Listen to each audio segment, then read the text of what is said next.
All right, joining us now is one of the few who questioned Dr. Fauci's expertise and motives.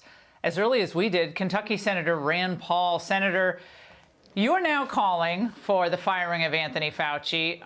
What can you do in the Senate to get more answers than the ones that we have from these emails, which are still redacted? Well, I think we've had a sea change of opinion. Everybody left of center was saying this was a conspiracy. No way could it have happened in the Wuhan lab. Now even Dr. Fauci is saying that we should investigate it.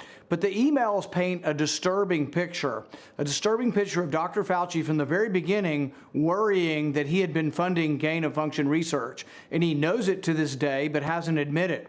We have to get Democrat counterparts that will actually use the committee hearings to investigate this. But so far, it's been such a partisan support for Dr. Fauci that he can do no wrong. But really, there's a lot of evidence that he has a great deal of conflict of interest, and that if it turns out this virus came from the Wuhan lab, which it looks like it did, that there's a great deal of culpability in that he was a big supporter of the funding. But he also was a big supporter to this day of saying we can trust the Chinese on this. We can trust the Chinese scientists. And I think that's quite naive and really should preclude him from the position that he's in. And referencing the point you just made, Senator, the emails, they show that Fauci was scrambling in those early days of the pandemic to find out the links between the NIH-funded gain-of-function research and COVID. Now, here's how one of his NIH underlings responded to this email about a 2015 gain-of-function study that was co-authored by the Wuhan Institute of Virology's Bat Lady. And he said, the paper you sent me says the experiments were performed before the gain-of-function pause, but have since been reviewed and approved by NIH. Not sure what this means, since Emily is sure that no coronavirus work has gone through the P3 framework. Explain that, Senator. Well, why is that so significant? Here's, Laura, what makes it worse. 2 weeks ago in committee hearing, he said they did not fund any gain-of-function research. I quoted that specific paper. Right. So the very paper that he puts in the email, he says, oh my goodness, we need to read this paper because looks like we are actually funding gain-of-function research, which is where we juice up these viruses, take them from animals and infect them into humans. He's admitting that to his underling. He's worried about this in February of last year. But only 2 weeks ago, he tells me, oh, it wasn't gain-of-function research. But in his email, in the subject line, he says gain-of-function research. He was admitting it to his private underlings 7, 8, 9 months ago.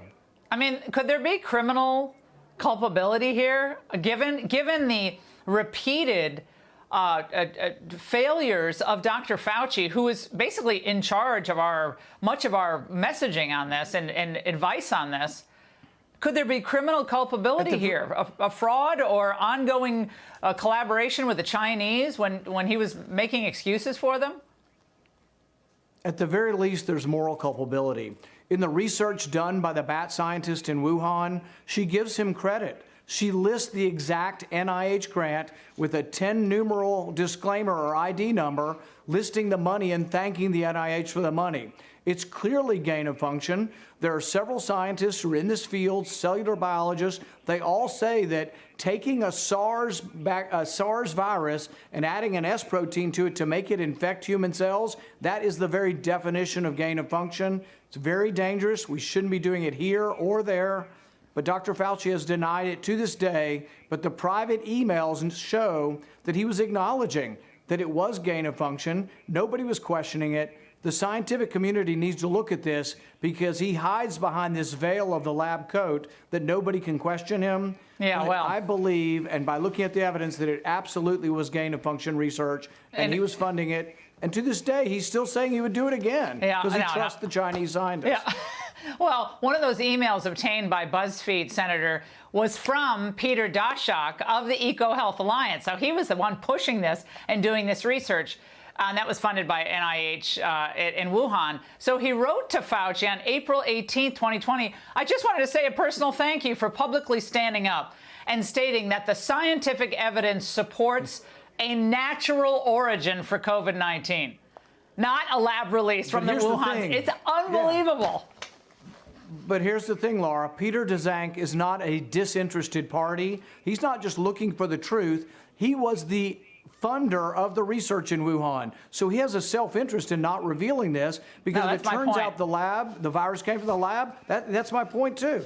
This is a big deal. So any investigation going forward, it can't include Tony Fauci, can't include Peter Daszak because they were the ones who funded the lab. They have a conflict of interest with coming to the truth. We want to ask one more question, which is about the timing of the lift of the moratorium on this type of research, Senator. In January of 9th of 2017, the NIAID released this statement saying, we have gone through the reviews, basically, we have all these recommendations as to why this type of research should be permitted. It was 11 days before Donald Trump is inaugurated. And it's like a 4 or 5 page memorandum. Don't you find that timing to be interesting? Absolutely. So the NIH realized that gain of function was dangerous. They ban it for 3 years. And then right before Donald Trump becomes president, they allow it again. They start granting exemptions, all approved by Dr. Fauci. The committee's secret. They won't let you know everybody on the committee, but you know Dr. Fauci knows who's on the committee and reviews this stuff. But then they also allowed some of the research in Wuhan not to go before the committee. And when they were asked, why was this not reviewed by this committee on safety? They said, well, it wasn't gain of function research. So they basically defined it out of the purview of the committee that was supposed to be assessing safety and preventing, dangerous experiments from going on. So yeah, there's something rotten in Denmark, and somebody needs to get to the bottom of this, but it can't include Tony Fauci investigating himself. It's got to be an independent bipartisan commission. Senator, do you have any faith that a bipartisan commission, given the lies that have been put out there, 500,000 dead, and people are just looking the other way? Yeah.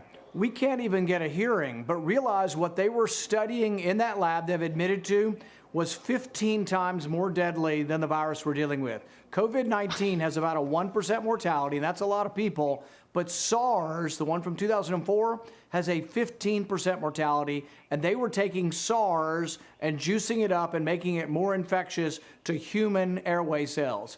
That's a really scary thing to do, particularly for the Chinese communists, who I don't think are the most trustworthy of partners. Yeah, well, and at least partly funded by the U.S. taxpayers. That is a scandal. Senator, thank you so much for joining us tonight. Thanks, Laura. Hey, Sean Hannity here. Hey, click here to subscribe to Fox News YouTube page and catch our hottest interviews and most compelling analysis. You will not get it anywhere else.